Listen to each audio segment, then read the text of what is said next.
J'utilisais du coup ma communication, figure tutélaire, surplombante et implicite de la didactique des mathématiques.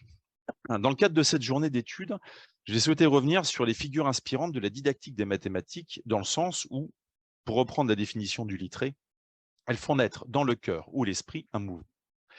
Il ne s'agit pas ici, dans une sorte d'étude archéologique ou généalogique, de revenir sur les figures dont les premiers didacticiens se sont inspirés pour forger ou fonder la didactique des mathématiques.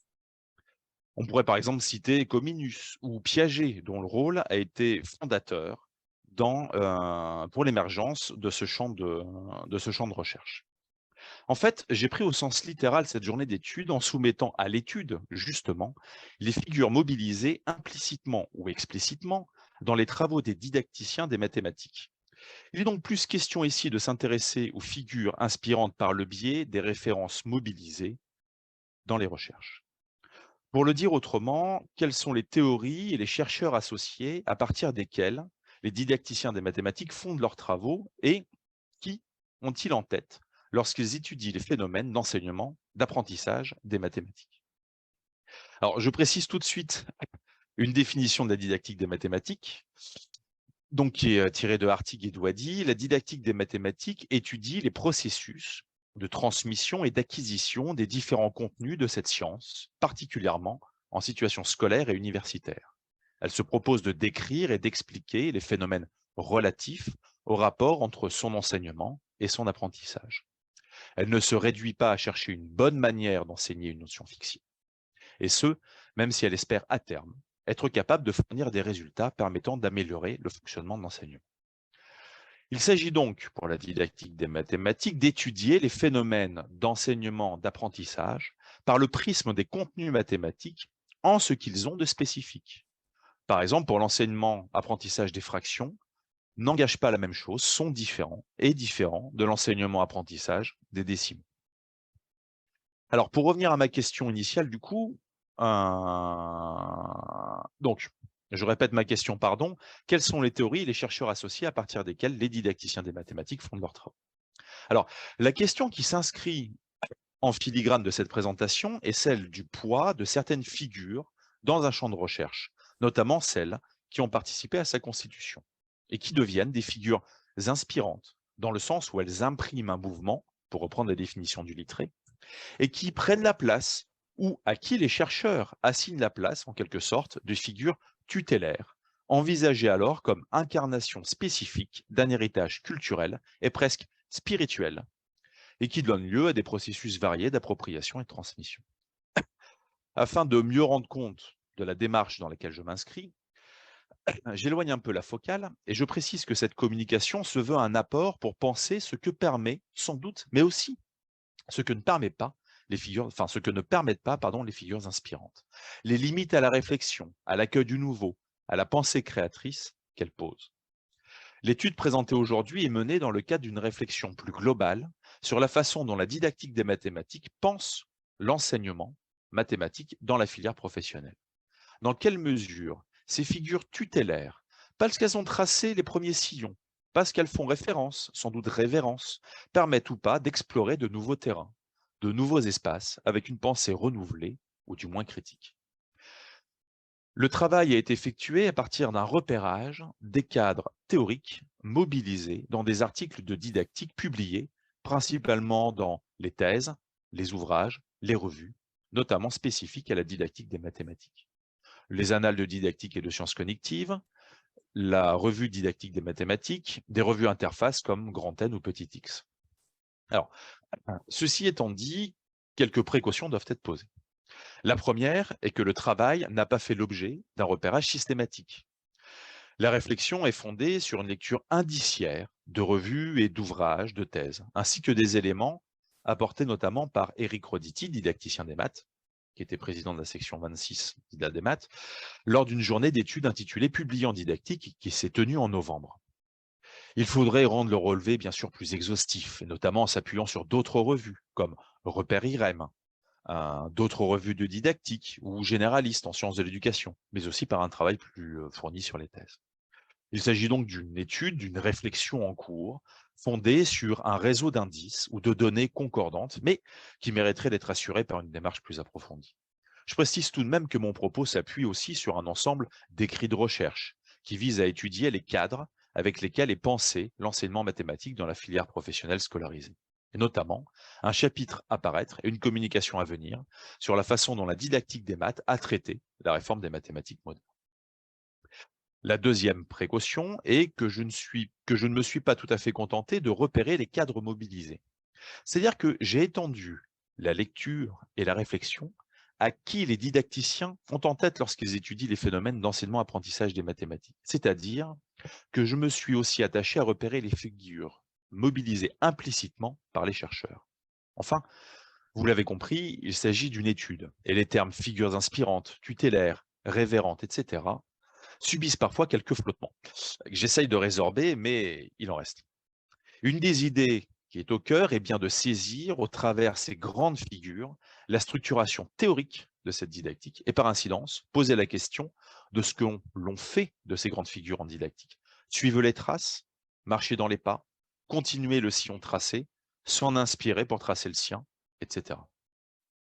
Alors, le cadre de la communication et les précautions étant posées, je vais articuler mon propos autour de 3 points. Les figures tutélaires de la didactique, une figure surplombante et une figure implicite. Je vais commencer par un rapide retour sur l'histoire de la construction des didactiques des mathématiques. Alors revenons tout d'abord sur le contexte de son émergence et pour ça sur les modalités de prise en charge des problèmes liés à l'enseignement et l'apprentissage des mathématiques. Et par quels acteurs?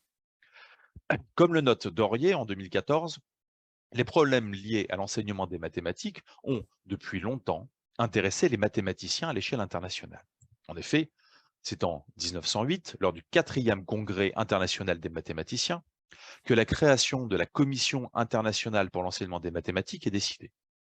La création de cette commission témoigne d'une volonté de prendre en charge, ou du moins de réfléchir, sur les problèmes liés à l'enseignement et à la formation des enseignants par les chercheurs en mathématiques. C'est à la faveur de la réforme des mathématiques modernes, au tournant des années 70, que les travaux sur l'enseignement des mathématiques prennent un nouvel essor. Comme le rappelle Denfer et Gispert, cette réforme est impulsée entre autres par une transformation des mathématiques savantes, portée par un groupe de mathématiciens français, le groupe Bourbaki. Ce groupe profonde, modernise les mathématiques en mettant en avant les structures algébriques et l'axiomatique. Leurs travaux ne se limitent pas à la France, mais essaiment dans le monde entier. Ils enseignent ces nouvelles mathématiques dans les universités et dans les écoles d'ingénieurs. Et la question se pose, au cours des années 1960, concomitamment à la réforme Berthoin, de l'articulation entre l'enseignement mathématique dispensé dans les filières scientifiques du lycée et les études supérieures. Il y a alors un large consensus en faveur d'une réforme de modernisation globale de l'enseignement. Ce consensus est aussi porté par les travaux de Piaget sur les structures, développement cognitif, travaux qui rentrent en résonance avec les structures mathématiques. Cette réforme sera menée à partir de 1967 par Lichnerowitz, un mathématicien. Elle bouleversera la façon dont on enseigne, on apprend les mathématiques de la maternelle aux facultés, selon le slogan de l'époque. Cette réforme, en essayant de fonder l'enseignement du secondaire et en partie du primaire sur ces nouvelles mathématiques enseignées à l'université, crée un échec massif dans cette discipline et est rapidement rejetée par les enseignants et les parents qui n'y comprennent rien, même s'ils étaient favorables au début. À noter que si la réforme a été abandonnée au tournant des années 80, elle n'en a pas moins marqué durablement l'enseignement en mettant en avant les activités mathématiques que chacun d'entre nous a eues au début de n'importe quel cours de mathématiques, en début de séquence, ou alors les situations problèmes. À l'échelle internationale, l'avènement des mathématiques modernes a été l'occasion d'une dynamique d'émergence d'un champ académique, Mathematics Education, champ de plus en plus autonome vis-à-vis des mathématiciens, mais aussi émergence d'un courant de réflexion sur les Psychology of Mathematics Education. Et à côté de ces recherches internationales, se sont développées des recherches nationales qui ont conduit, selon les pays, à des structurations différentes. Ainsi, en France, un champ de recherche qui prend le nom de didactique des mathématiques se constitue au début des années 70. Il bénéficie de la création des IREM, les instituts de recherche sur l'enseignement des mathématiques, créés au moment de la réforme et qui sont de véritables lieux de réflexion sur l'enseignement. Dans ces instituts, les premiers à avoir impulsé des travaux sont des mathématiciens, Gleiser, Kunstmann et Revuse, qui a donné son nom au laboratoire de didactique des mathématiques situé à Paris. Pour résumer cette partie historique, historiquement, ce sont les mathématiciens qui s'occupent prioritairement des problèmes liés à l'enseignement de la discipline. La réforme des mathématiques modernes et surtout son échec, qui ne peut être imputable totalement aux élèves, impulse une nouvelle dynamique de réflexion qui s'appuie sur les théories constructivistes de Piaget. C'est dans ce contexte-là que les travaux de Guy Brousseau avec la théorie des situations didactiques et de Gérard Vergniaud avec la théorie des champs conceptuels ont vu le jour et ont permis l'émergence d'un champ de recherche autonome des mathématiques et de la psychologie. Ce qui n'empêche pas un questionnement fort des liens avec ces deux disciplines. Pour dire très vite ces deux théories-là, la première, théorie des situations didactiques, s'intéresse aux conditions de production par les élèves des connaissances mathématiques, et notamment la mise en place de situations didactiques. La seconde théorie, issue des travaux de Vergniaud, s'intéresse, à partir des travaux de Piaget, dont il a été un des élèves, à l'acquisition des concepts mathématiques en mettant en avant notamment les situations qui leur donnent sens. À partir des années 80, ces deux théories fondatrices vont s'enrichir d'un nouvel apport avec la théorie de la transposition didactique qui deviendra la théorie anthropologique du didactique, théorie développée par Yves Chevalard. L'étude de la transposition consiste à analyser les conditions qui permettent à des éléments du savoir savant d'être apprêtés au sein de la noosphère, comme l'appelle Chevalard, sphère qui pense, pour devenir des candidats au savoir enseigné, puis mis en texte avant de devenir du savoir enseigné. Finalement, de la production de la recherche jusqu'à la classe. Dans la continuité, la théorie anthropologique explorera ensuite les rapports des individus aux objets de savoir et la modélisation de l'activité mathématique selon un quadruplé tâche, technique, technologie, théorie. Les travaux de Brousseau, Chevalard et Vergniaud constituent ainsi les soubassements théoriques de la grande majorité des recherches en didactique des mathématiques. Nous avons donc trois chercheurs qui, chacun dans leur approche, vont faire école, dont les travaux vont inspirer d'autres recherches, d'autres développements. Une lecture rapide des travaux, des suivis de thèse, des mobilisations de leur cadre théorique sur le site thèse.fr permet d'en souligner l'impact. 364 thèses citent Brousseau, par exemple, dans leur résumé. Vergniaud a dirigé plus de 98 thèses. Alors, je renvoie ici aux travaux de Dorier, Margolinas, Roditi, Schubauer, Leoni, pour voir comment ces théories se sont développées et ont été reprises depuis plus de 40 ans. À noter quand même que Vergniaud a une place à part, hein. Sa position est celle du champ de la psychologie, qui n'a pas vocation à restreindre sa visée à un champ disciplinaire particulier, donc pas forcément spécifiquement dans le cadre des mathématiques. Donc, il va se placer aussi dans la perspective des didactiques d'un point de vue général, puis de la didactique professionnelle qui va contribuer à fonder avec Pastry. Mais il conserve, quel que soit le champ, un ancrage dans les savoirs. Aussi, si les travaux de Vergniaud sont très présents à la naissance des didactiques des mathématiques, ce sont surtout les travaux de Brousseau et de Chevalard qui vont structurer le champ. La théorie des situations didactiques et la théorie anthropologique du didactique semblent être alors une référence obligée lorsque l'on souhaite publier des travaux inscrits en didactique des mathématiques.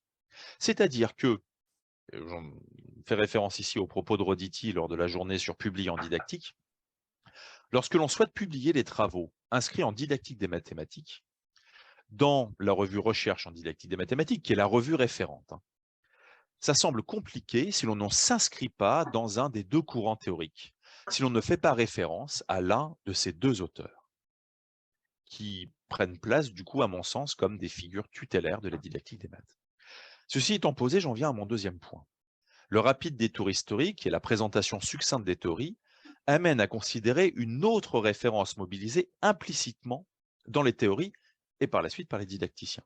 Cette référence est celle du mathématicien et de son activité, plus globalement des mathématiques comme discipline savante. Je précise que la didactique des mathématiques fait partie de la section 26, c'est-à-dire celle des mathématiques appliquées et applications mathématiques.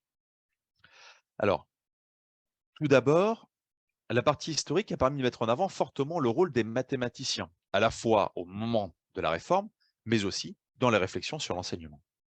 La réforme des maths modernes vise à réduire l'écart entre les savoirs de l'école et les savoirs savants, et porte au cœur de la culture mathématique scolaire la culture mathématique savante.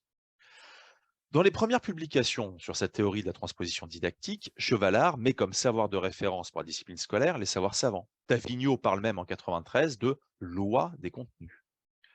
Si dans la perspective anthropologique, il explore d'autres sources de savoir, le savoir savant reste la référence. Je peux citer aussi Douady en 86, qui propose un complément à la théorie de Brousseau en s'appuyant sur une observation de la pratique des mathématiciens. Un des très rares textes abordant la discipline scolaire mathématique signale explicitement ces liens entre discipline scolaire et discipline savante. En 95, Charnay explique ainsi: chacun s'accorde sur le fait que pour apprendre des mathématiques, il faut d'abord les comprendre, que pour les comprendre, il faut en faire, et donc avoir l'occasion de penser en mathématicien. Il y a là, on peut le constater, une certaine forme de naturalisation du lien entre apprentissage des mathématiques via la résolution de problèmes et activité du mathématicien. Cette évidence non questionnée apparaît clairement dans un texte de Chevalard dans la revue Interface Petit X, à la même époque où il questionne l'activité mathématique et où il pose la question: que fait le mathématicien au travail? Il précise dans son texte qu'il ne cherche pas à caractériser l'activité mathématique, c'est-à-dire à en faire, et je cite, à en faire apparaître la spécificité de l'ensemble de pratiques humaines. Tout au contraire, on verra que la stratégie analytique adoptée ici consiste, pour l'essentiel, à réinsérer l'activité mathématique dans l'ensemble des activités humaines. La question d'autres activités mathématiques, celle par exemple des ouvriers ou employés, est donc évacuée au profit de cette figure référente pour l'apprentissage des mathématiques, le mathématicien.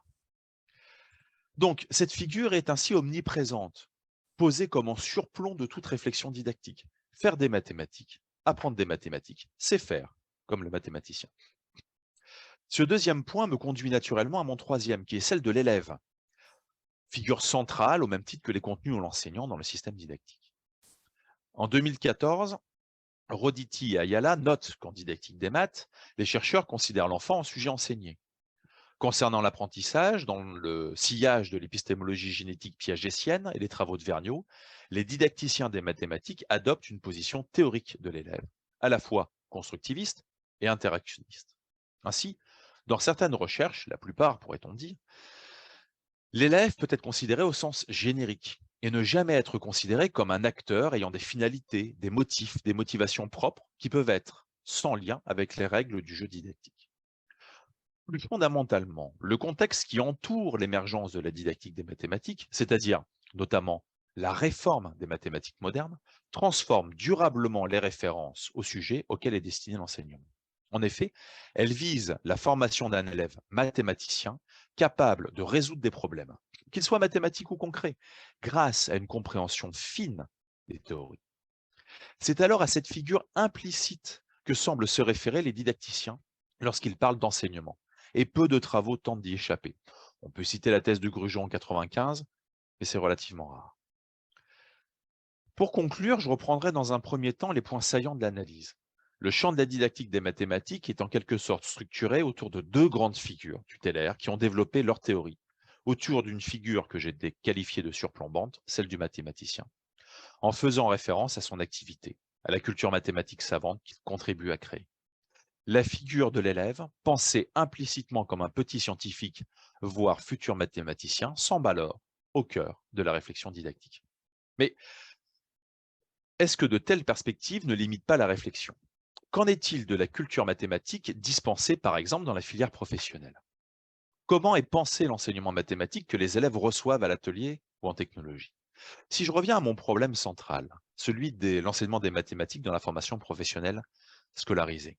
À l'époque de la réforme des mathématiques, dans l'enseignement modernisé, la formation d'un futur professionnel devient subordonnée à la formation d'un sujet disciplinaire, d'un élève perçu uniquement sous sa facette apprenante. En effet, l'enjeu n'est plus de transmettre une culture mathématique professionnelle de l'ouvrier ou de l'employé qualifié qui apprend, comprend et utilise les mathématiques au travers de l'étude expérimentale et la résolution d'un problème technique concret, en référence à l'activité mathématique du technicien, Il s'agit désormais de transmettre une culture mathématique scolaire, celle de l'apprenti mathématicien qui apprend, comprend les mathématiques pour les mathématiques et qui est ensuite capable de les réutiliser pour résoudre un problème qui n'a plus réellement de lien avec le concret. L'élève, mais par incidence l'enseignement, perd alors sa spécificité qui n'est plus prise en compte, ou alors comme un frein à un vrai apprentissage des mathématiques. Les quelques travaux qui portent sur l'enseignement de cette filière, notamment ceux de Bessot, posent crûment cette question. Au final, la didactique des mathématiques semble en ce sens étudier l'enseignement et l'apprentissage de contenus mathématiques inscrits dans une culture mathématique scolaire dominante, portée par les figures tutélaires et surplombantes qui ont contribué à forger le champ de la recherche. Pour conclure, je remercie Rémi de cette journée d'études, mais qui m'a permis aussi de réfléchir au rôle des figures inspirantes dans la structuration des champs de recherche. Dans la suite d'une précédente communication à propos des figures révérentes et des coups de chapeau théoriques que l'on retrouve dans certains articles de didactique des mathématiques, c'est-à-dire ces auteurs que l'on cite tout le temps sans vraiment les avoir lus. Cette journée a été aussi une occasion, cette communication que j'ai préparée, une occasion de faire avancer ma réflexion sur la façon dont les didactiques pensent ou ne pensent pas les spécificités de l'enseignement dans la filière professionnelle. Le travail, je l'espère pour moi, se poursuivra notamment à la fois par une lecture attentive des théories et des travaux, mais aussi mérite sans doute d'être poursuivi en s'intéressant au parcours de ces figures, à leur motivation, etc., dans une perspective sans doute un peu plus prosopographique que ce qui a pu être mené ici. Voilà, je vous remercie.